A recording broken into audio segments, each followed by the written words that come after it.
Intermittent fasting is changing the way people eat. But there are so many different ways to fast these days. Is one method better than all the rest? Personal trainer and health coach Max Lowery says cutting your eating down to just 2 meals a day is the best way to tackle fasting head on. On this video, we're going to be talking about intermittent fasting. I've been doing intermittent fasting for a few years now, and I can always recommend it, for guaranteed, 100% always. I'm always for it. But then again, right off the bat, it's not a magic tool. You don't just intermittent fast and then you eat whatever you want, as much as you want, when your eating window is open, and expect to lose some weight or feel better or make the changes in your nutrition. And the intermittent fasting is a tool to help you control your appetite, your hunger, control your eating habits, have some self-control, and then it also gives you a break from digesting. I'm gonna give you guys 3 reasons why I myself practice intermittent fasting on a daily basis for years now, and I always recommend it here in my program. With that said, if you have a question, comment, or concern, leave it down below. Let's get the video started.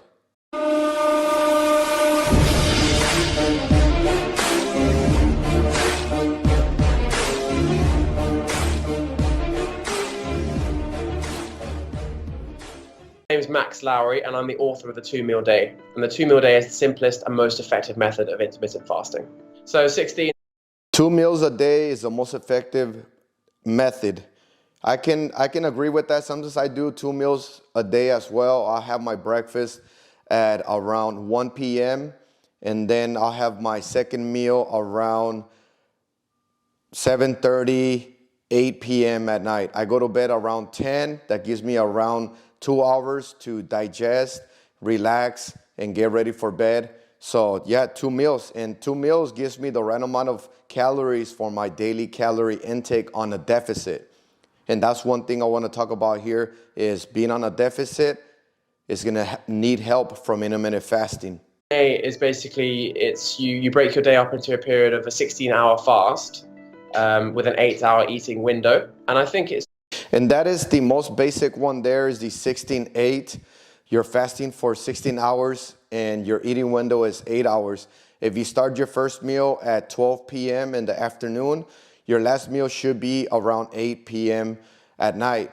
That way you're fasting from 8 p.m. at night all the way to the next day till 12 p.m. in the afternoon. That gives you 16 hours to digest, to give your body a break, to make sure that you have self-control, because in the beginning it's going to be hard. When I say intermittent fasting helps me have self-control, I say that because if you don't have nothing scheduled, if you don't have a schedule set for yourself when you're going to be able to eat, you're going to be snacking here and there. You're going to be breaking your fast. As soon as you break your fast, the body wants more. It starts to crave foods because that's it. You release the waters basically. So that's my number 1 reason to be doing intermittent fasting is self-control. Giving my body just a time and place to eat, not just whenever it wants. Self-control is a number 1 reason. just, for me, this is just a more natural way of eating. Obviously, most people that start doing the 2 meal day is because of weight loss. And yes, they're losing weight, but actually we're constantly hearing how people have so much more energy throughout the day. They're not having, this. And the reason why you get energy throughout the day because of intermittent fasting is because intermittent fasting is helping you fix your nutrition, not eat too much, making sure that you're eating the right foods, because once you start eating, you want to give yourself some protein, some good fats, good oils, some branched-chain amino acids, some good vitamins, good minerals. All that stuff needs to be in consideration when it comes down to your first meal, giving your body what it needs, not what it wants.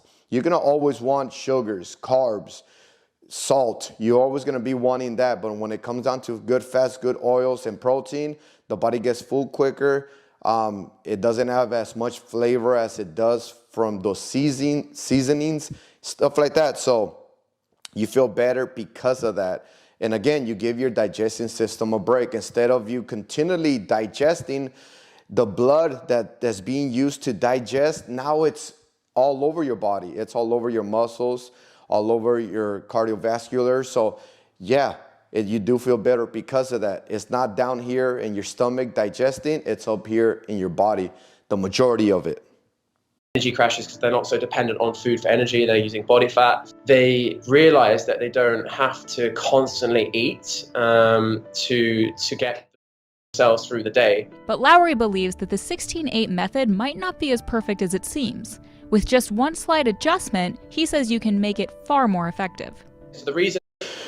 Okay, so we're gonna be here to see how one setting or you change something around is gonna make it more effective. And before we get into that, there is a 16-8, and then there's also different styles. You don't have to start at 16-8. You can start at fasting for 20 hours and having a 4-hour window of eating.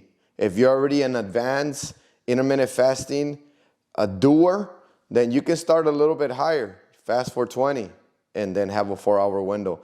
If you're not, then you're gonna have a 10-hour window to consume your food and then fast for 14. You see that? You just continually adjust it to where your ability is to be fasting and not feel too lightheaded. As you start, you'll feel lightheaded, you'll feel super hungry, you'll have crazy cravings, of course. But then again, because you started too harsh, too big. So start off slow, start at 10, 14. Your eating window is 10 hours, and then your fasting window is 14 hours. That means your first meal will be around 8 in the morning.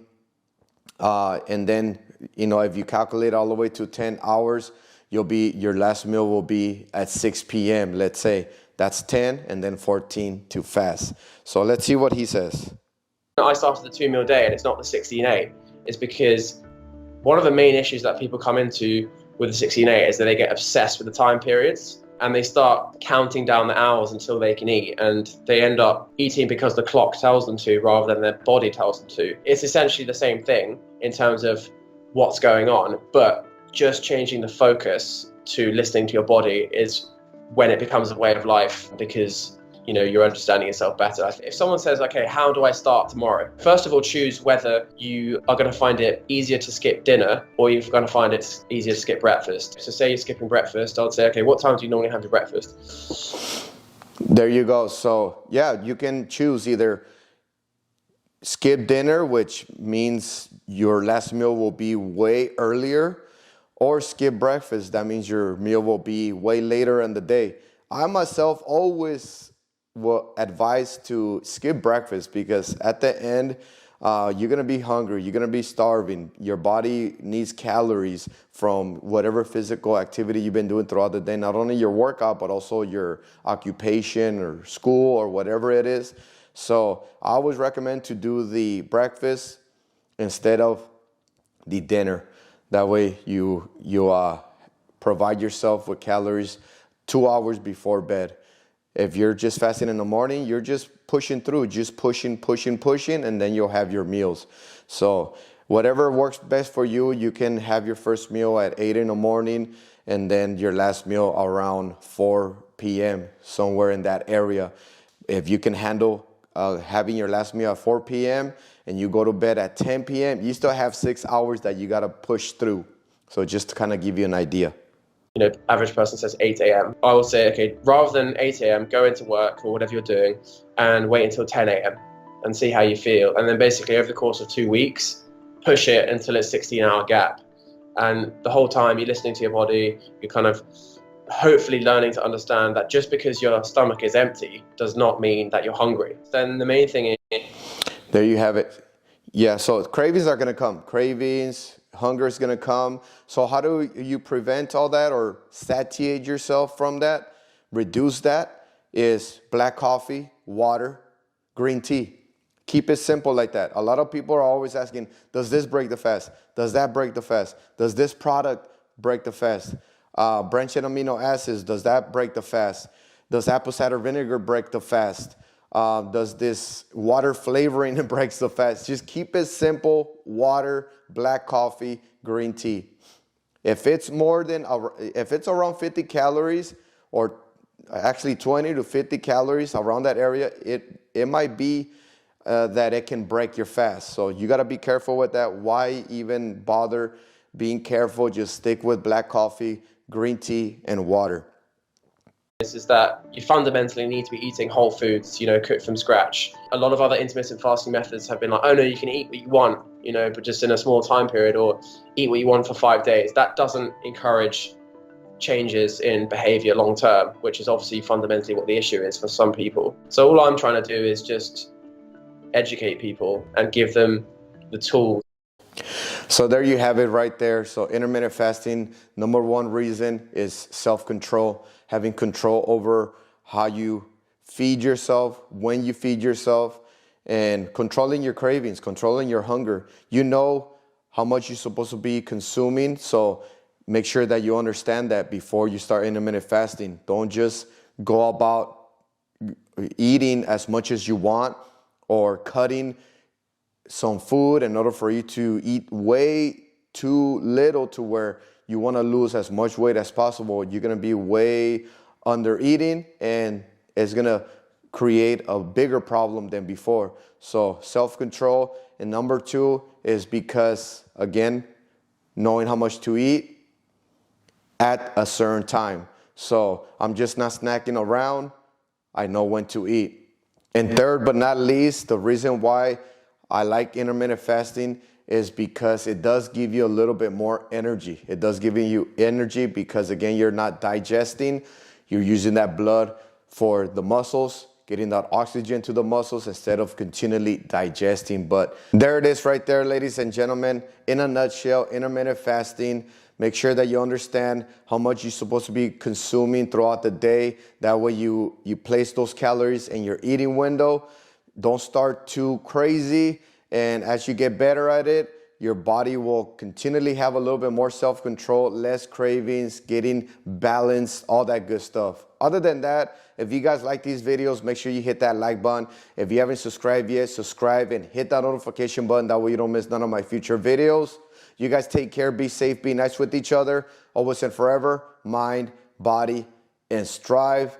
If you haven't checked out my latest video, click right here. It'll take you to why you should be working out, why you need to be working out. I'll explain to you why you need to, not just why you would want to. Click right there. Bye-bye.